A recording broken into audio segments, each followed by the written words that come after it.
This is the starting air system of a generator. Here you can see the starting air motor,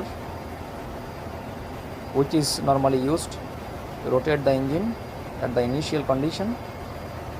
There is also two solenoid. One is start solenoid, another is stop solenoid. Stop solenoid is used to stop the engine in case of some emergency alarm,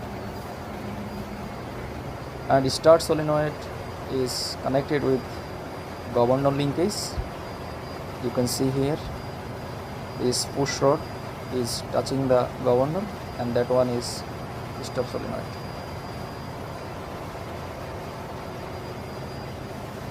This stop solenoid air connecting line is connected to each fuel pump. This used to push back the fuel rack and makes the engine stop.